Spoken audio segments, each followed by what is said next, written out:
এই জন্যে আমি বারবার আপনাদেরকে মনে করে একটা কথা, আমার জীবন থেকে উপলব্ধি করি একটা কথা, যে একমাত্র আল্লাহ ছাড়া এই পৃথিবীতে এবং পরকালে আমাদের আপন বলে কেউ নাই। বাকি সবাই সবার স্বার্থের জন্য আছে। মানুষ মানুষের অবস্থানকেই মূল্যায়ন করে, মানুষ মানুষের অবস্থানকেই মূল্যায়ন করে। আল্লাহ রাব্বুল আলামিন আপনার ভিতরটাকে ভালোবাসেন। দেখেন, আপনি যখন নামাজ পড়েন নাই, আল্লাহ পাক কিন্তু আপনাকে ধ্বংস করে দেন নাই। আল্লাহ পরম করুণাময় আপনাকে হেদায়েত দিয়ে নামাজি বানিয়ে দিয়েছেন। জীবনে অনেক পাপ করেছেন, ইনস্ট্যান্ট আল্লাহ পাক শাস্তি দিতে পারতেন, আল্লাহ পাক দেন নাই। আল্লাহ আপনাকে ভালোবাসেন, আল্লাহ আমাকে ভালোবাসেন।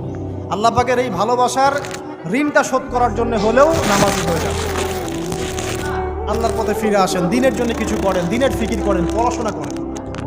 প্রিয় ভাইরা, আল্লাহ পাক তৌফিক দান করুন। দেখুন, এই রিবা থেকে দূরে থাকার জন্য একটা হাদিস যথেষ্ট। 4 শ্রেণীর মানুষকে আল্লাহ রাসূল সাল্লাল্লাহু আলাইহি ওয়াসাল্লাম